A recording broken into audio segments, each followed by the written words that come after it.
show you a few things about fire mages. They're kind of fun to play. Out of the few specs, I believe that they're definitely the most fun and most viable since 8.1 came out. Combustion's almost back up. Show you a good opener for them. Obviously, when you restart, you just want to go invisible. Kind of see what your other player in your group's doing or what you guys formulated the plan, you know what I mean? You're going to want to open by sheeping whatever you focus. That's what I use. I use focus macros for my sheep and my counter spell. So if it's a healer, I'm definitely going to put them as my focus. That way I can just, like this guy's my focus right now. So say I would open up, sheep him. He's either going to get out or he's going to sit it. And if he sits it, I'm going to sheep him again, and he's definitely going to try to get out of it. Especially if I've got something that can CC as well with a stun. You're going to pull trinket easy that way, which is cool because then that sets up the ability to kill the other target whenever this one can't get out of any CC further on down the line. Once your polymorphs off DR, you want to use it again. So you kind of wait 10 seconds, then boom, use it again. With rogues, you want to be careful that they're not sapping the target that you're going to be sheeping, because they share the same DR. There's a couple other skills that do that. But really sheeping out of a stun, sheeping out of Cyclone's pretty safe, so you can check that out. I usually have my sheep, and then, it's a caster, it's a healer usually. It's counterspell. And I can do that without changing my target when it's set up as my focus, which is my big thing. But while you're doing that, I mean, you're always going to be wanting to focus on something else, so let's say this person right here is aspiring duelist. I can set them as my focus. I think I can counterspell that. Can't sheep it or counterspell it. Just use a training dummy, it's fine. Use your imagination here. Alright, so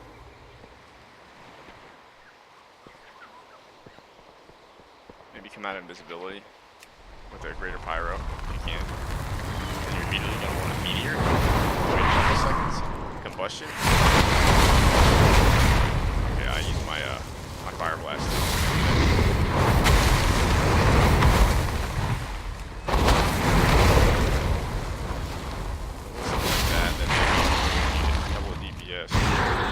Stun them real quick with or immobilize them.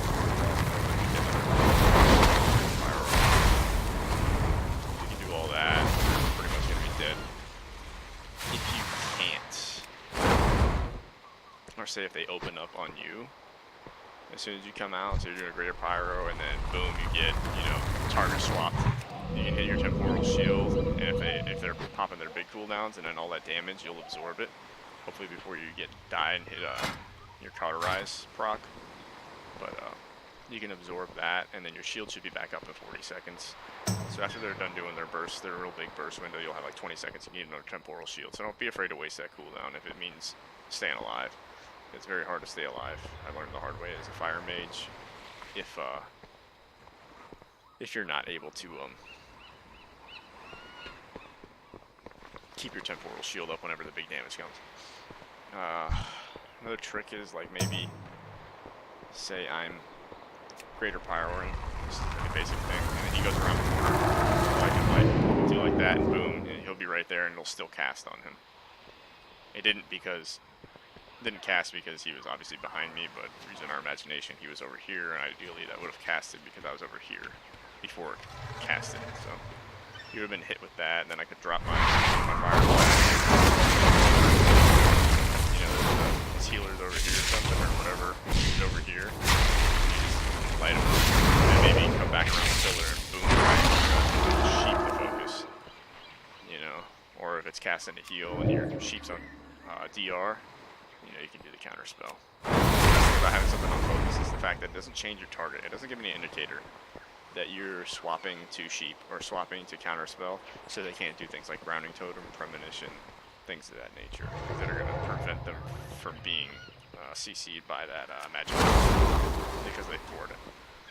And obviously you know, especially like rogue mage priest and stuff, your whole kill tactic is off your fear, blind, sheep, sap, all that stuff, you know, and your counter spells. Landing those is imperative to winning, and that's why they can just go into a room and they're so feared, because if they know how to play and they're coordinated and they're on Discord and they're doing everything right, or if they just know how to play, they don't even have to be on Discord, you know, they just have a rundown that they're doing, you know, you can easily lock somebody out of the game for like 20 plus seconds. And I mean, if I'm doing, let's see how much damage, just I do.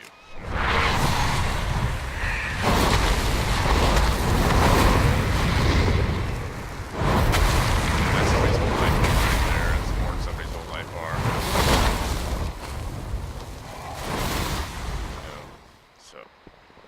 So you got a rogue's bleeds and stuff on there. That's 20 something seconds, and that wasn't even 20 seconds right there. That was like 15. So you can chunk like 300k damage off on somebody. And of course they got defensives and stuff like that. They can line of sight you and all that stuff, but that's the cool thing. You can either choose to go greater. If you can just cast these, I mean they're like stupid damage, you know? But if you are, you can still be the global caster.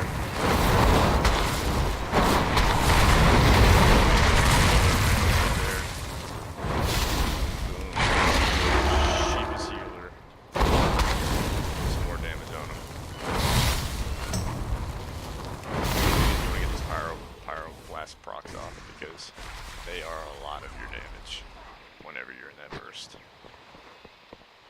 window. They're right below your ignite DOT. Since your ignite is going to be up high and your fire blast is going to be up high, because of the way you spec. Just flame on, and then you're going to want to get Master Blaster. That's the Azerite traits.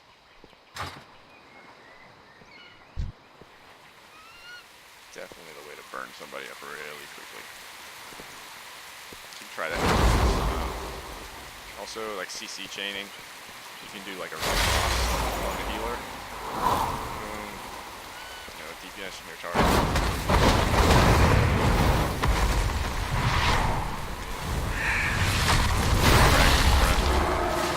Before he gets his heal off, sheep him.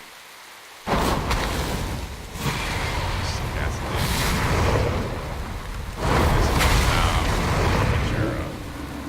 Counter spell. Living bomb to create extra damage. Might be like 2k, but if you time it, you cast your living bomb and then you cast like your big damage combustions and stuff like that. Fire blast, you know, which I believe that is.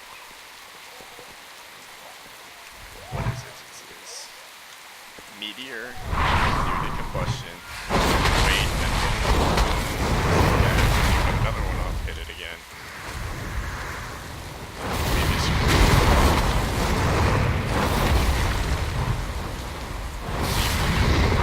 my damage is insane.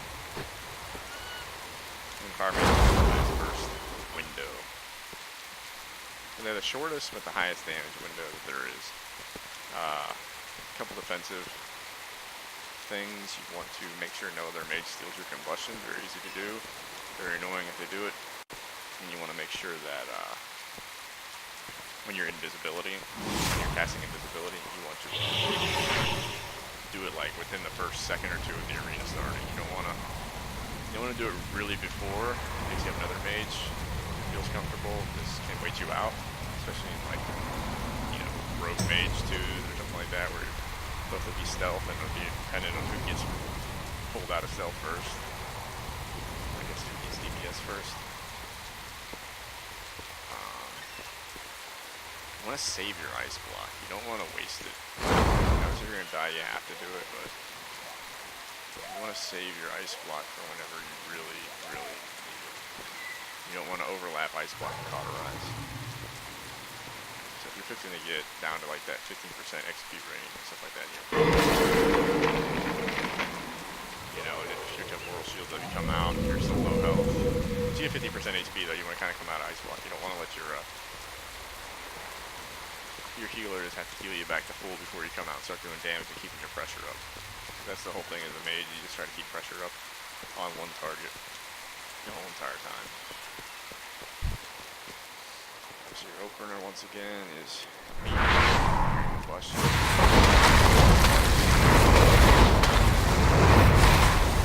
Chance of scorch maybe.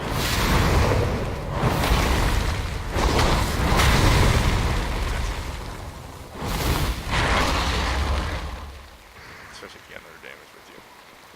If the other person's properly CC'd. So just practice that. You know, memorize your damage, your biggest damage burst, and after you memorize that, then try to get your sheeps and your focus counterspell macros and stuff like that going on.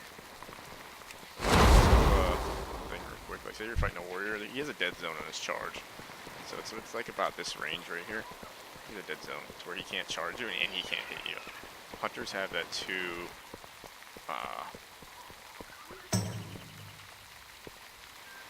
Or they used to have that. No, hunters don't have that anymore. Sorry. But warriors do.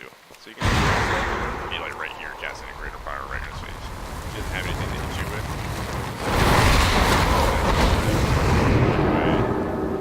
Casting back here.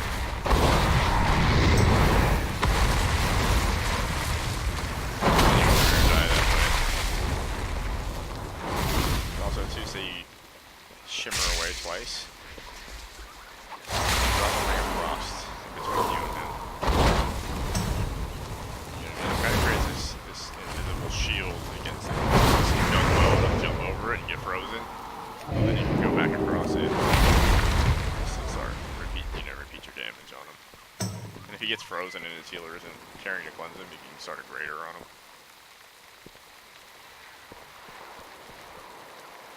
I think what else we can show on that. Too, but just show it, right?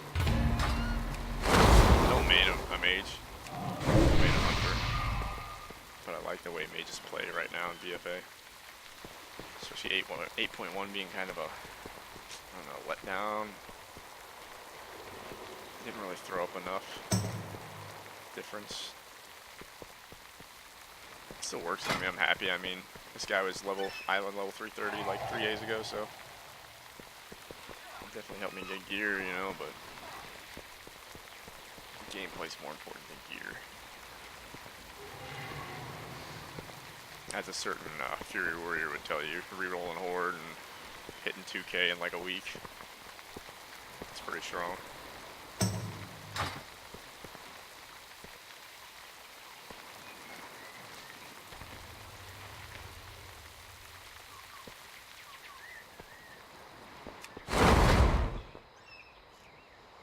Intellect haste, I think, and then mastery is just a pretty strong skill. Got a lot of crit, but a lot of his gear is just just random pickup gear. It's not really best in slot or farm specifically. I'm real lazy with my ults. That's why they're not as good as they could be. And probably why I appreciate more of the rogue, like mage, kind of like easy blow up classes than I do like Windwalkers, where you gotta actually have some sort of stats to be viable in PvP.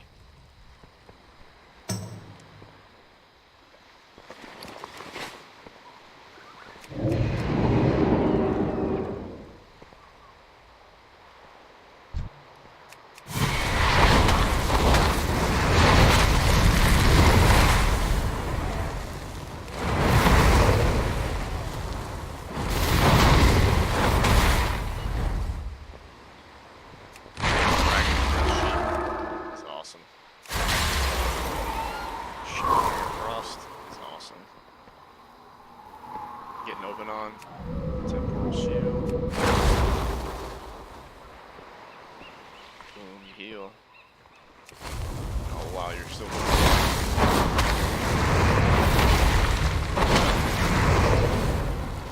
recharge. 8 seconds. 8.8 seconds, so pretty much 9 seconds. 9 seconds to fire blast up. Sometimes you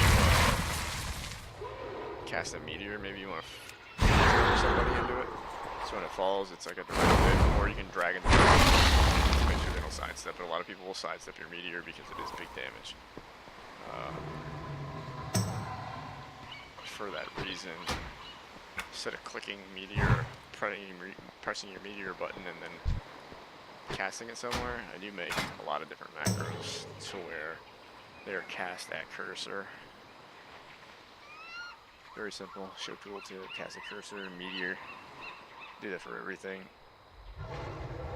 Do it for my jump. That's my heroic lead macro. Frozen trap, a freezing trap, flare, tar trap, ring of frost. I got that for ring of frost too. What else do I have that for? Binding shot. I got that. Another thing for that would be.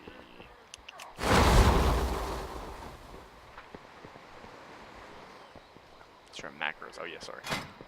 Use macros. Like this one increases my intellect by a lot, which if you look, so that's 4,368 damage. This one's 15,774. I use this trinket. 5,223. 18,862. Big damage increases.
Camouflage.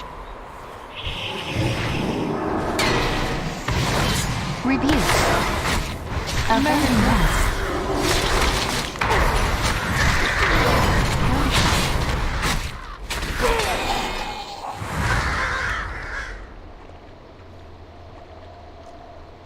Kind of gave up there. I shouldn't have done that, but I did. One thing that's beautiful about arena skirmishes, you never know what you're going to play. In that situation, it would open up on the defense. Paladins are really hard to kill.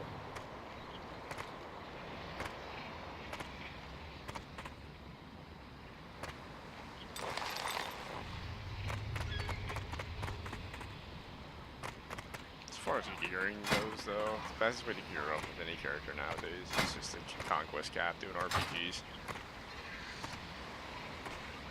I haven't done any of that on here, but conquest cap on RPGs. Make sure you're doing your weekly or your daily world quest. If it has an equipment cache, equipment cache.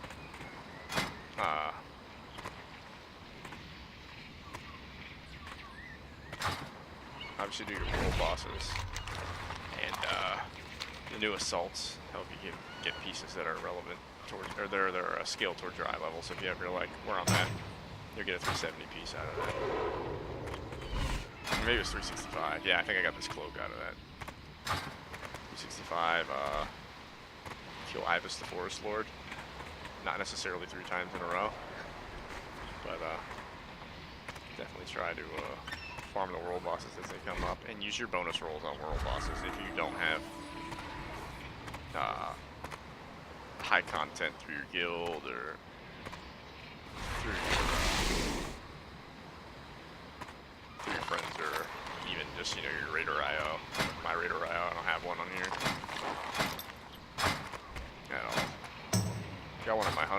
still it's only like 200 something, so doesn't really count. Add-ons if you want to get for any PvP class. I got bartender, fly plate buffs. This means it shows above their nameplate, you know, what type of buffs they got, debuffs, stuff like that. The handy notes, all that's PvE stuff. Omnibar, CC. I like Plater. I use Plater. And then Ret Tab Binder. Make sure it makes it to where you don't target NPCs when you tab target. So if you're going against a Warlock or a Demon or a Death Knight where they got a lot of pets, you're not tab targeting through their pets or having to actually click the person. It's very convenient, and it'll definitely improve your game. A lot of people say you only need a few things. There's also a couple things like Arena Team Tracker, Gladiator Losa is really good. It lets you know what's going on. I remember as a warrior, I used to hit a lot of people who had a Resto Druid healing them that got Thorns casted on them, and I'd kill myself. So I ended up getting Losa to let me know when Thorns was cast up. It tells you when they pop their big damage, tells you when they're sheeping, when they're doing big heals, any of that stuff, so it's definitely worth having that.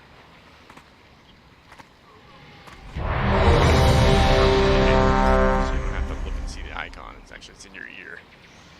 So you can see what type of debuffs they got on them, or buffs. You can hear it, and it all reinforces and helps itself.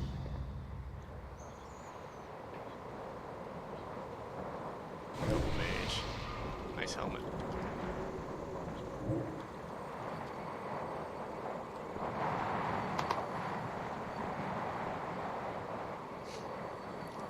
Definitely like the helmet.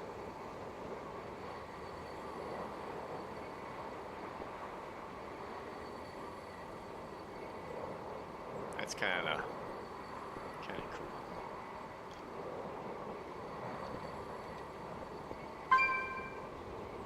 Alright. Make this one a good one. Once we got this one Ret Pally, then it's not really fair, but still demonstrate for something.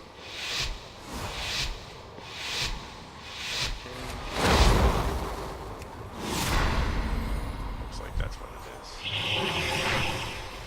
Open up. Freedom. Vengeance shield down. He just gets melted, you know what I mean? It's just pretty much what it is. Just like I said, you know, I set up the damage, and he took the kill. And that's what you do. You set up kill potentials. So see.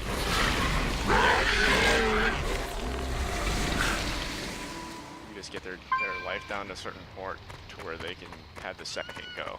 You know what I mean? And that's what a lot of people do is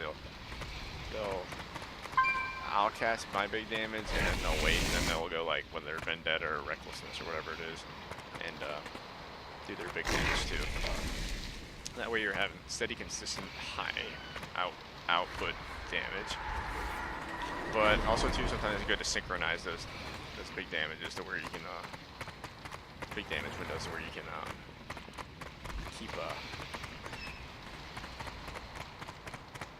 keep the pressure really high to where the healer has to blow up defensives.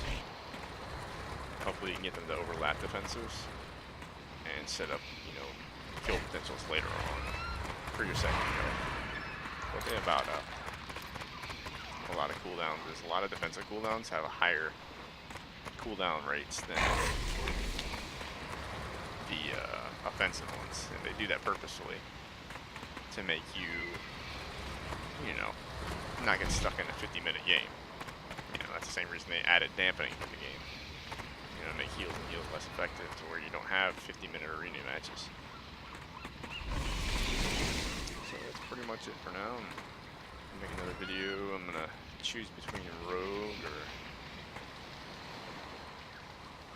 something.